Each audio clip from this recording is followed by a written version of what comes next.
Hi Nana.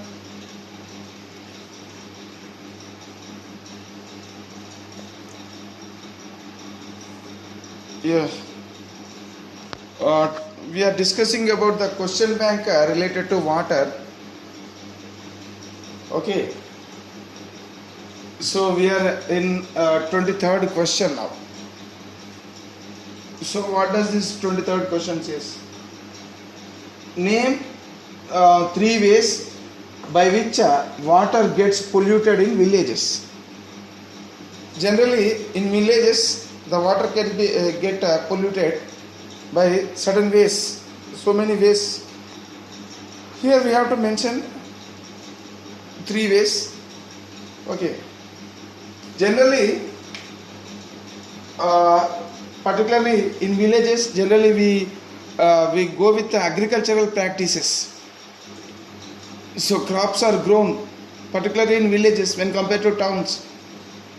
So for the better growth of plants, so soil should be very fertile.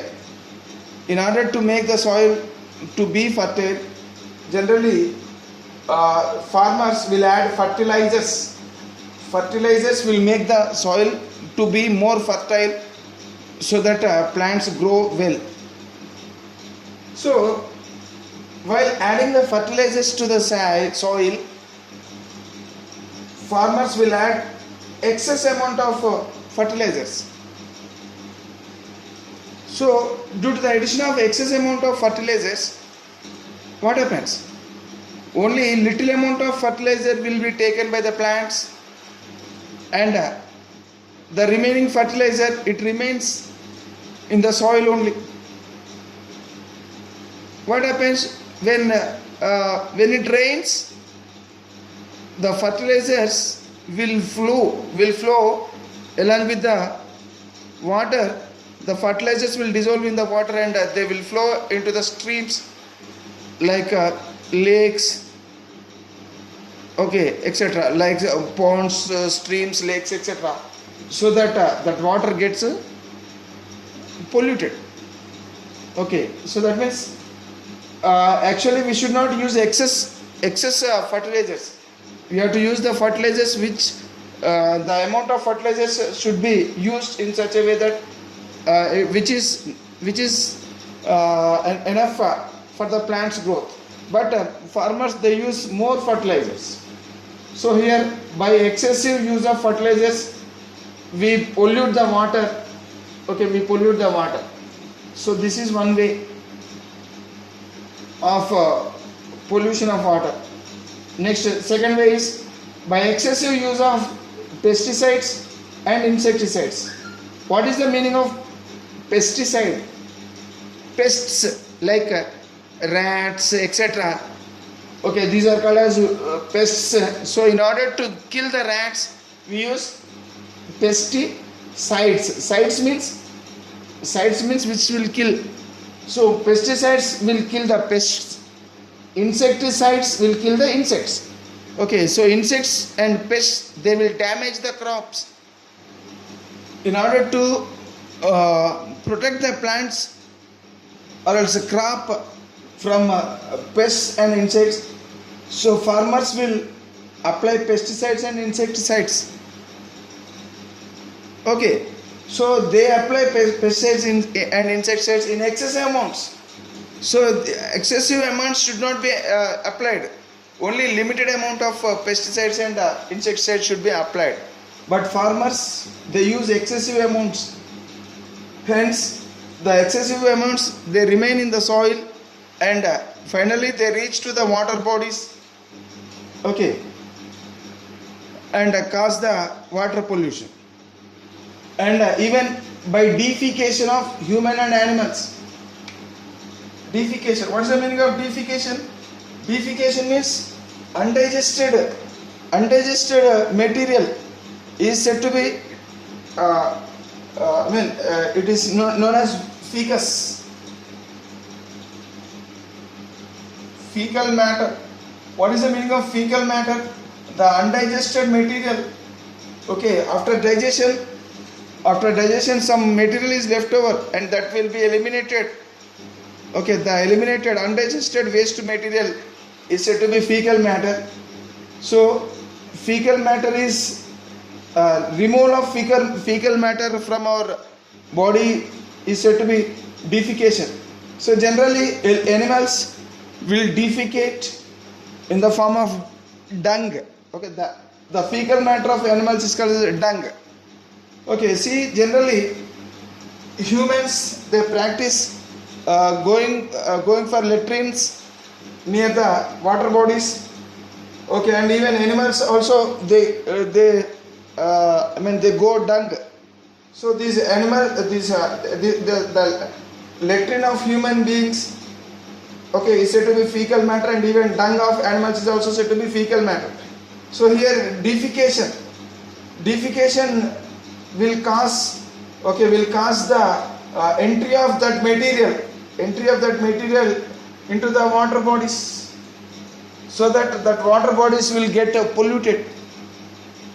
Okay, the water bodies get polluted. So like this, in villages, water gets polluted. So there are so many ways water gets polluted. So as it is mentioned, as it mentioned only 3 ways. So here we have given examples, 3 examples. Okay. Now we will learn about the 24th question. What is 24th question? Why bathing and washing? Why bathing and washing? Why bathing and washing of clothes? Why bathing and washing of clothes? Bathing and washing of clothes should be discouraged. Should be discouraged. Okay, should be discouraged in freshwater bodies. In freshwater bodies. Generally freshwater bodies. Generally we use the water from the freshwater bodies for several purposes. Okay, for cleaning of clothes, okay, for drinking purpose sometimes, and for cooking purpose, and all and such practices we use this water from freshwater bodies. So actually bathing should not be allowed, because due to bathing and washing of clothes, what happens? Very harmful bacteria and germs will enter into the water bodies. Okay, so what happened due to this harmful bacteria? Okay, harmful bacteria and germs enters what? They are discharged, or else enters. They are discharged. Okay, they enters into what? Into the water. Okay, when these harmful bacteria and germs enter into water, what happens? They cause serious diseases. And one more thing, detergents, while washing clothes, detergents are released into the water. So these detergents are non-biodegradable. They are non-biodegradable. What's the meaning of non-biodegradable? Biodegradable means which can be broken down by the microorganisms like bacteria and other things. Okay, non-biodegradable means they cannot be broken down. Okay, so detergents, they cannot break down. They cannot be broken down by bacteria, fungi, etc. So generally, bacteria and fungi, they clean the environment by degrading the materials. That means by breaking down the materials. But detergents are non-biodegradable substances. Okay, so as these are the non-biodegradable substances, what happens? They remain unbreakable. Okay, and they remain unbreaked in the water itself without any breaking. So that means they are not broken down into small pieces. And finally, here biodegradation means generally any material, if it is it is broken by bacteria and fungi or also microorganisms, and finally that material will finally it will become soil. After biodegradation, the material will convert into soil. But here detergents cannot be converted into soil because as they are non-biodegradable. Okay, so non-biodegradable substances are very dangerous substances, remember. So as detergents are non-biodegradable, so that non-biodegradable substance, so that these detergents will cause severe pollution. They pollute the water. Okay, so due to these two reasons mainly, what happens? The water gets polluted, and it leads to when that water gets freshwater bodies gets polluted, it leads to very serious disease. Serious problems. Okay, health problems. It leads to serious health problems if that polluted water is taken by us. Okay, so that is why bathing and washing of clothes should be discouraged in freshwater bodies. Okay, right.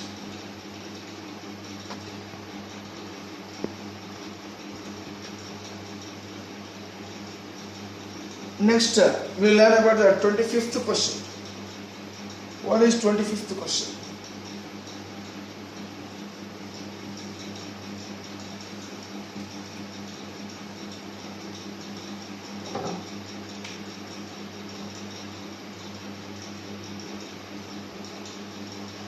Why humans should not be allowed? Why human should not be allowed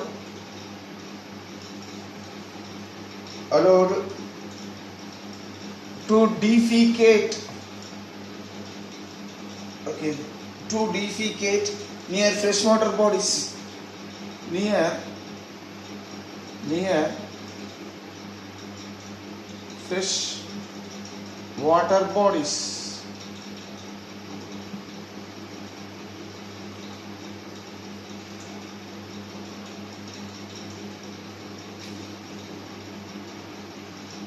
See here, so the same we can apply the same here. We have discussed about this one in our 23rd question. So defecate, that means, what is the meaning of defecate? Defecate means releasing of undigested material from the body. Okay, so human should not be allowed to release the undigested material from the body, okay, near the freshwater bodies, because this fecal matter, defecate means, so removal of fecal matter from the body. Fecal matter means undigested food materials. Okay, so here what happens? The fecal matter will enter into the, because the fecal matter when will enter into the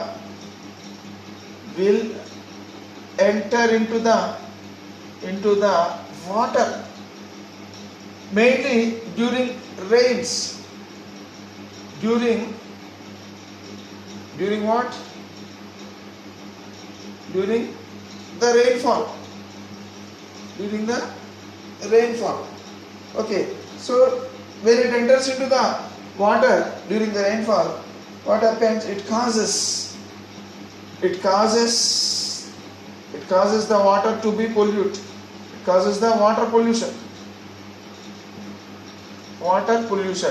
So this water pollution, Okay, this water pollution may cause serious diseases. So now, if you take this, if you take that such water, if you take that polluted water, it causes water pollution, and finally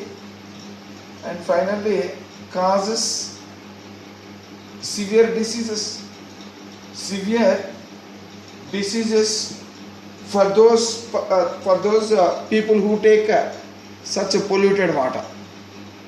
Okay, so that is why here humans should not be allowed to defecate near the freshwater bodies. If defecation takes place near the freshwater body, the fecal matter will enter into the water and cause the water pollution. And if such water is consumed by the humans, so finally it leads to severe diseases. Okay, like this. Next, 26th question. Why oil spills? Why oil spills dangerous for aquatic life? Dangerous for aquatic life. Why oil spills? Why are oil spills? Why are oil spills? Why are oil spills dangerous for aquatic life? See, what is the meaning of aquatic life? Aquatic life means the living organisms which the organisms which live in the water is said to be aquatic life. So animals or plants, it may be animals or plants. Plants or animals which live in water. Okay, plants and animals which live in water. Together we call it as aquatic life. So for aquatic life, oil spill is danger. Why? What is the meaning of oil spill first of all? Oil spill. Suppose if this is a sea or else a river. Okay, suppose this is a surface of the river. Okay, now this is the river surface and this is water. Okay, so water is so much a depth. So what happens? This is air above the surface of water. You will find air or atmosphere. So always oxygen will enter into the water when the atmosphere is in contact with the water. That means atmosphere and water, both of them will exchange the gases like oxygen, carbon dioxide, etc. So when oxygen enters into this water, so that oxygen will dissolve in water, and the dissolved oxygen is utilized by the fishes or else animals, okay, for their survival. Okay, so this thing happens regularly. But sometimes what happens? So a layer of oil will cover accidentally due to the leakage of certain ships or certain cargoes. What happens? A thin layer of oil will form a covering on the water. So when oil is covered on the surface of water, what happens? So here the entry of oxygen or else entry of the air into this water is prevented. It stopped. So this is called as oil spill. Oil spill will stop the entry of air into water so that oxygen is not supplied to the water. When oxygen is not supplied to the water, what happens? The plants or animals, they will die due to absence of oxygen. Okay, so like this. So that means oil will spread. This oil, because oil will be lighter in weight, it will be dense, it will be lighter in weight when compared to water. Water is more denser than the oil. So that is why water will sink and oil will float on water. So that means oil spreads over vast surface area of water and hence does not allow the entry of oxygen. Okay, oxygen from the air, it is not allowed to enter into the water. Okay, so that that oxygen cannot dissolve in water. So if there is no dissolved oxygen in water, plants or animals cannot survive. They will die due to lack of oxygen. Okay, so that means supply of oxygen is cut off by the oil spill. So that is why oil spills are said to be dangerous for aquatic life.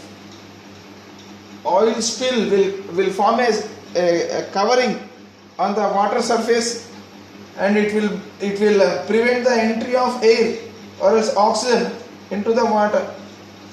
So like this, oil spills are dangerous for aquatic life.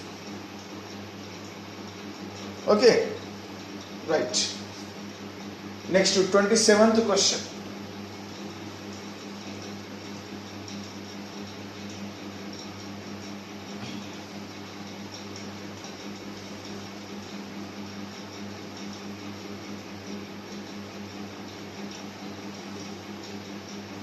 What is 27th question?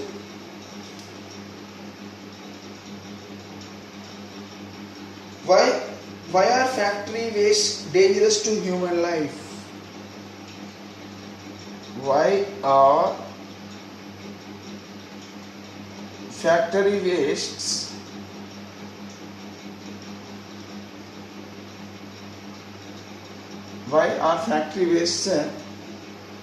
dangerous to human life?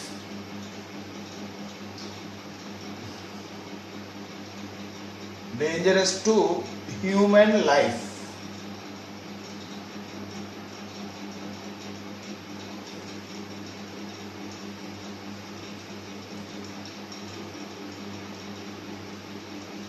See, actually,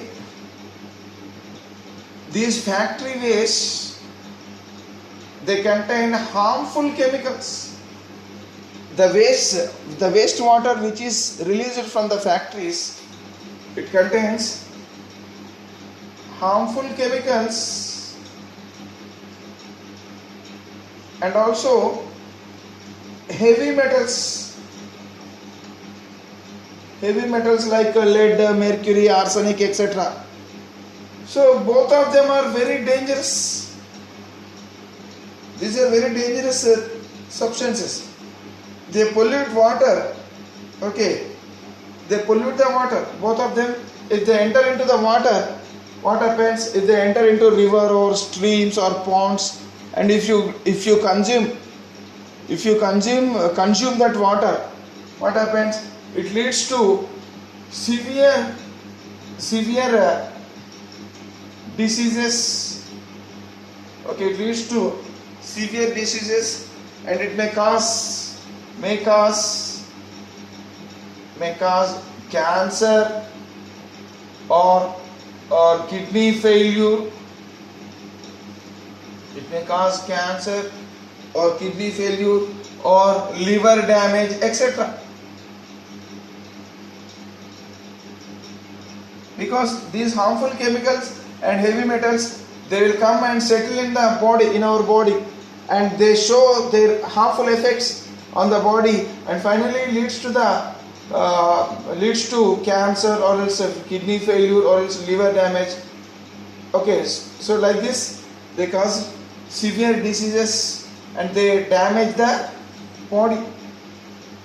So that is why factory wastes are said to be dangerous to human life, because factory waste mainly contains harmful chemicals and heavy metals. Okay, right. Now we will learn about the 28th question. We will learn 28th question. What is 28th question?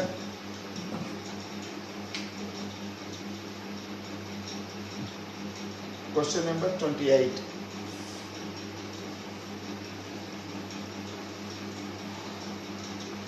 A China dish weighs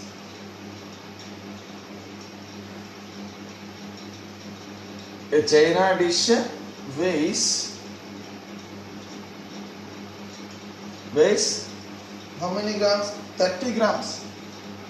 That means there is a China dish, empty China dish.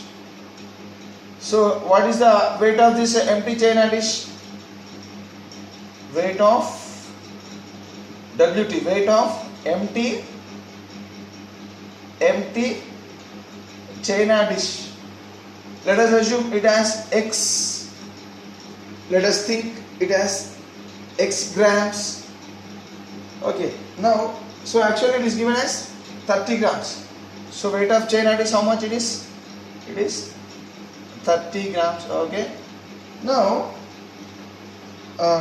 when empty, okay, when empty, it is weighing how much? 30 grams. When a saturated solution, when a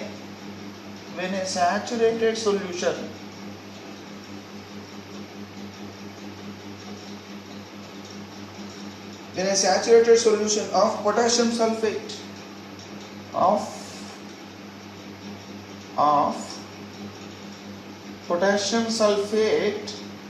okay, when a saturated solution of potassium sulfate at 30 degrees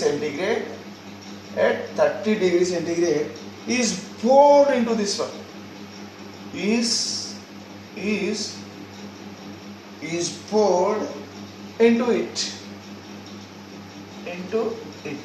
So that means, so here there is an empty China dish whose weight is 30 grams, and into this China dish, so what is poured?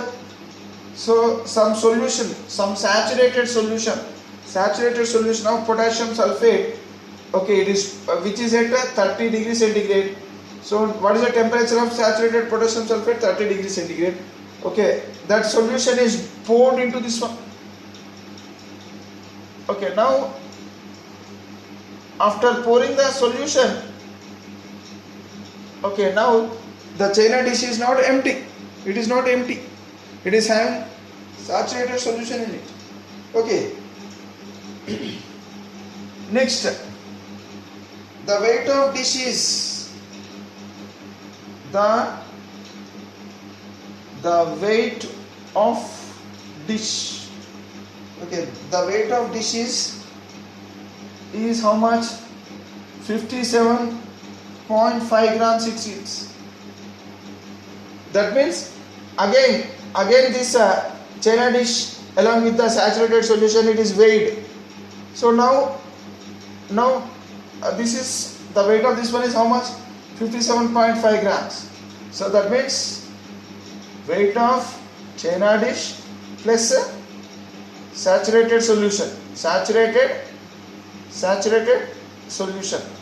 weight of China dish plus saturated, that means, so the China dish along with saturated solution, it is weighing how much? 57.5 grams. So from this calculation we can easily tell what is the weight of saturated solution. So therefore weight of saturated solution will be how much? So from 57.5, if you remove the weight of China dish, so that means from 57.5, if you remove the weight of China dish, so how much? 30. So how much you will get? What? You will get 27.5 gram. So this is what the weight of saturated solution is. How much? 27.5 grams. Right. So now, so here what is given? The weight of dish is 57.5 grams. Okay. Right. When the solution is evaporated, when the solution is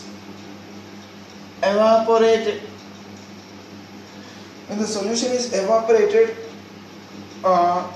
to dryness, it is evaporated to what? To dryness. That means entire solution, it is evaporated. Dryness. So when the solution is evaporated to dryness, that means this is heated. Slowly it is heated, or else when it is kept in open air, or else when it is heated gently, what happens? All the liquid present in it, or else all the water present in it will evaporate. So now all the water will evaporate, and finally what is left over? Only the crystals, only the crystals of potassium nitrate will be left over. Okay, that means the saturated solution, the water in the saturated solution will evaporate, and finally what is left over after a dry evaporation? So we will get the dry crystals of potassium sulfate. So we will get finally dry crystals of potassium sulfate. Okay, right. So here the question is, when the solution is evaporated to dryness, the China dish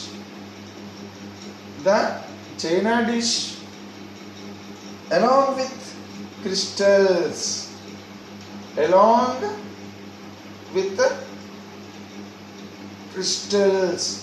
okay, so because after evaporation, so all the water is evaporated, and what is left over in the China dish? The crystals of potassium sulfate are left over. Okay, the China dish along with the crystals, okay, weighs, the China dish along with the crystal weighs how much? 32.5 grams, it seems. 32.5 grams. Okay, that means now weight of China dish plus crystals of what? Crystals of potassium sulfate. What is the formula of potassium sulfate? K2SO4. So together what is its weight? 32.5 grams. So from this calculation we can find the weight of crystals. So that means weight of crystals of potassium sulfate is equal to, if you remove the weight of the China dish from 32.5, if you remove the weight of China dish from 32.5, so what is the weight of China dish? So empty China dish, it is 30 grams. So 32.5 minus 30. So how much it will be? 2.5 grams. 2.5 grams. So what is the weight of crystals of potassium sulfate? It is 2.5 grams only. It is 2.5 grams only. So here, along with the crystals, the China dish along with the crystals, it weighs 32.5 grams. Okay. So now find the solubility of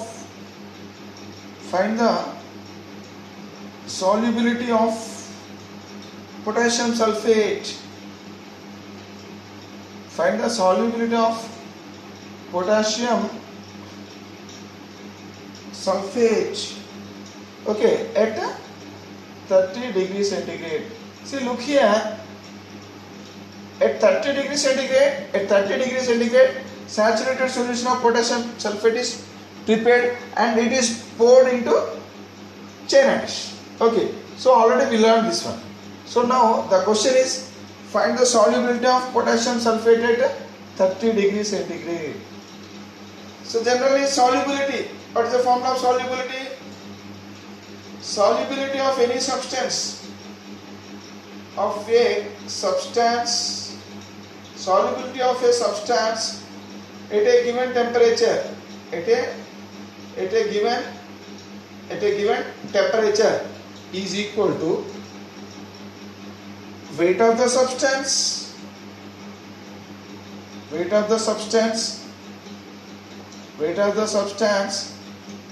by by weight of water. Weight of water. Weight of the substance by weight of water into 100. Into 100. H. So weight of the substance. So which substance we have? We have added potassium sulfate. So finally, after evaporation, the substance which is left over, okay, the weight of the substance which is left over after evaporation, it is nothing but the weight of the substance. So that means weight of crystals of potassium sulfate. So it is how much? 2.5. So the weight of the substance is how much? 2.5. 2.5. Okay, it is equal to 2.5 divided by weight of water into 100. Okay, it is into 100. Okay, 2.5 by weight of water. What is the weight of water? Weight of water is nothing but, if you remove from the solution, weight of solution is equal to weight of water plus weight of water plus weight of K2SO4. So weight of water plus weight of this substance. So together it will be equal to weight of solution. So what is the weight of solution? Weight of the saturated solution is 27.5 grams. 27.5 grams. What is the weight of water? We don't know. Okay, simply weight of water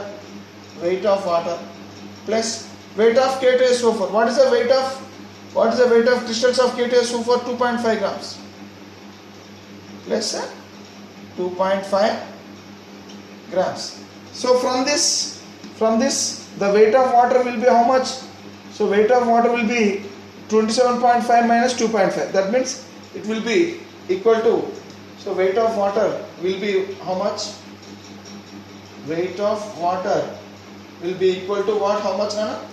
It is 27.5 minus 2.5.